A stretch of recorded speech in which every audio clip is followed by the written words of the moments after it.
I am a small animal veterinary internist practicing in Sugar Land, Texas at SLVS. I was born and raised in Houston, Texas, so I wanted to stay close to family.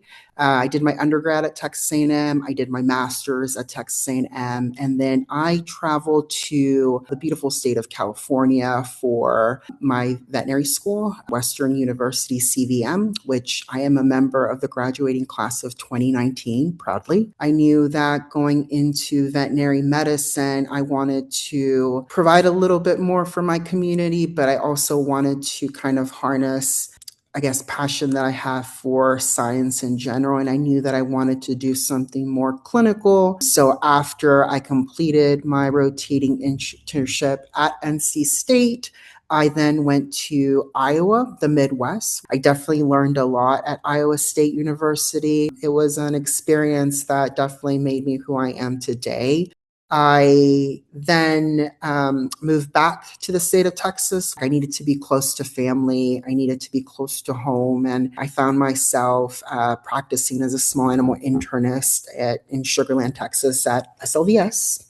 And I've been practicing there since 2023. I became board certified as a board certified small animal internist in 2025. I find that small animal veterinary medicine, and specifically small animal internal medicine, is quite unique. I work mostly with the senior patients. It's hard. It's hard to, let owners know that these disease processes are chronic and degenerative, and there's only so much that we can do for them, but we can try to provide the best quality of life for these pets with these degenerative processes. Every day that I go to work, I never know what to expect.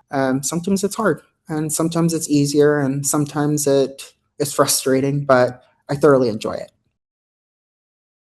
I initially wanted to be a psychologist. I remember telling that to my mother when I was pretty young. I want to help people. I just connected with my pets more than I did with people. One of the reasons why I became a veterinarian was just to provide something that I didn't have growing up as a kid. We just didn't provide the best pet care for our pets. We didn't know that, some pets needed preventatives and they needed vaccines. We were just unaware. And when I was young, I had a Chihuahua.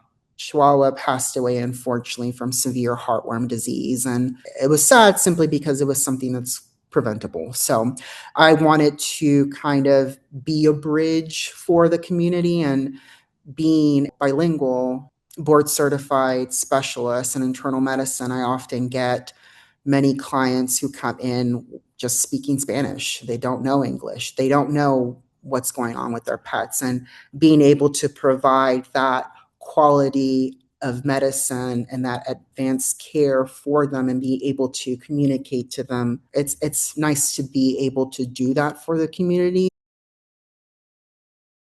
What veterinary medicine provides is all the passions that I have for life. I know that I enjoy science. I know that I enjoy working with my fractious cats and my anxious dogs. And I enjoy being able to provide for my family. I grew up with not having, all of the things that I may have wanted in life, but I know that I am able to provide more for my family than what they were able to provide for me growing up. So I greatly appreciate that in life.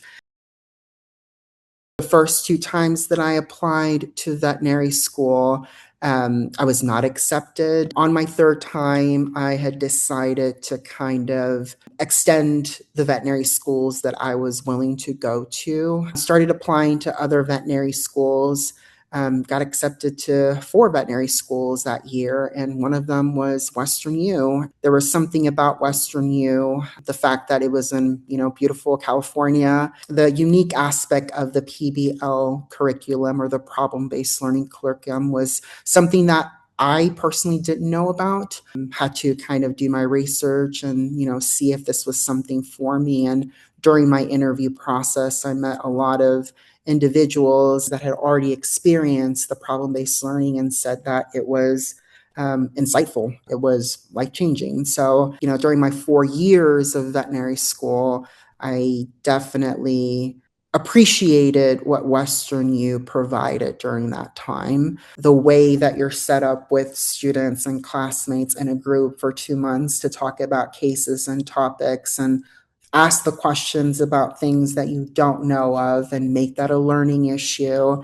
It was rough at first. It was really, really hard to kind of make yourself look these things up, but you get into the rhythm of things and you learn from your peers, you learn from your facilitators. I felt like my education was nurtured at Western U. I had great faculty. I had a great mentor, Dr. Pedro Denise, who helped me get into research, which I think ultimately, strengthened my application for my internship, which ultimately led me to residency and led me to where I am today. A veterinarian can do anything he or she wishes to do with their career. As a board certified veterinary internist, you can still even do more. There are subspecialties within internal medicine that allow, a individual that has a unique passion for certain things in internal medicine to even further subspecialize, which I think is a really good opportunity. So I recently went to North Carolina for the inaugural LUTS, or the Lower Urinary Tract Symposium. That was super exciting for me. I learned a bunch. And then I am also attending the ACVIM, American College of Veterinary Internal Medicine Conference. The beautiful thing about veterinary medicine in general is that whatever you want to do, whatever your heart desires, you can do. It's just what you put into it. So I'm really looking forward that even now where I am in my career, that I can still pursue those kinds of things. And I think at the core of it was, the value that WesternU CVM and instilled in me. No, my career path definitely changed. I actually initially wanted to do surgery coming into vet school and quickly learned that I was not very good with my hands sometimes. I then actually did a dairy rotation for a quick, I would say, 1 month. In love with dairy medicine. Took another detour, wanted to pursue lab animal medicine for a while, and then quickly learned that I wanted to work things up a little more. I wanted to use my ability to be able to differentiate and take small details to create a bigger picture. During fourth year, I was still debating on what I wanted to do. I knew I wanted to specialize, but I didn't know in what. And it was my internship year at NC State. It was a teaching hospital. Every specialty you could think of was there. But in that community, the emergency department, which you rotated through 60% of the time, was a tertiary department. So many of the things that came in through the ER were actually what we called backdoor cases. So they would come in because they wanted to do a workup with other departments. I distinctly remember many times receiving cases where they would come in with 100-page documents of just clinical signs, drugs, medications, problems that they were on, and required someone to just summarize everything that was going on with this pet and figure out where it needed to be seen next. And many of times those patients came in with internal medicine problems, thrombocytopenia, anemias, coughing, vomiting, diarrhea. And that was the stuff that got me excited. So yeah, it was ultimately that year that I decided to pursue internal medicine. I finished my rotating internship, applied to residency, and got matched to Iowa State. So then traveled to Iowa State to pursue internal medicine. I would have been an athlete of some sort, specifically a gymnast. There's something about athletes and generally, the ability to do whatever they want with their bodies. You're also using your mind because I feel like a lot of sports and a lot of athletes and gymnasts, etc., it's a lot of mind. It's a lot of the health and the mind, and a mind game really. So be able to control your emotions, etc. But I find the things that gymnastics do fascinating. So if this was another, another world, another planet, another universe, another reality, yeah, I would have chosen, I would have pursued gymnastics. That's not to say that I don't love veterinary medicine, and I still do it, of course, but it would just be interesting. So I had a golden lab that presented to me for dyspnea, respiratory concerns. We'll call her Fluffy, and Fluffy was 11 years old, female spayed, sweetest golden. She came in pretty sick to the ER one day, and then transferred over to the internal medicine department for basically further workup. She ultimately was diagnosed with lymphoma, but the interesting and curious thing about this case is that it was hard to diagnose. Actually, wasn't your typical lymphoma with the huge lymph nodes that you can obviously palpate. In general, when I work with clients and the highest differential or the highest suspicion of what's going on with them is cancer, it's hard to have those conversations with owners where you ultimately tell them your dog, your pet, Fluffy, may have cancer, and these are the options. And a lot of times you have to have a diagnosis, meaning you have to have some type of cytologic evidence that says this patient has cancer in order for it to safely get chemotherapy. And that was quite difficult to get on Fluffy. One, she was oxygen dependent for around 7 to 8 days.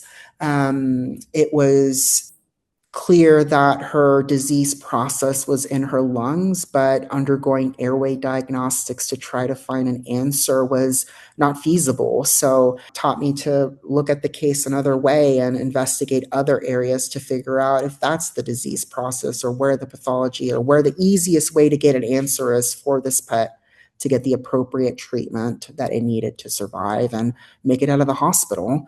After many, many conversations and a bunch of diagnostics, she was diagnosed with lymphoma. In hospital on around the ninth day, she started her chemotherapy with our oncologist, Dr. Novasad. After the 11th day, she walked out of the hospital. She walked out of the hospital without oxygen. It was a hard case because once you're suspicious as a clinician that your pet has cancer and you are not able to find an answer, it's hard to relay those things to an owner, have that conversation with the owner, and then look at the pet. But yeah, it was a case that put me in a tough situation, taught me a valuable lesson, taught me that even if it is cancer, we shouldn't give up on the pet. There are options for them. I'm glad Fluffy went home. And to this day, she is still undergoing chemotherapy with our oncologist.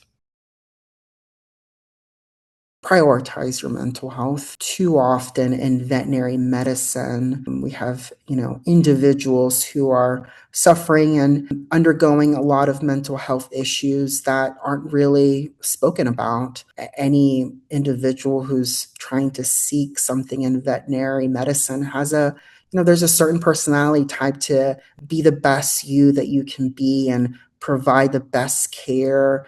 And animals can't talk, so it's up to us to figure it out, and it can weigh a lot on your mind. So I think early on, seek therapy, seek help, talk to people, talk to friends, build those connections. In the event that there is a certain day where your mental health is too much, you have a support system there for you. The problem-based learning curriculum is what you put into it.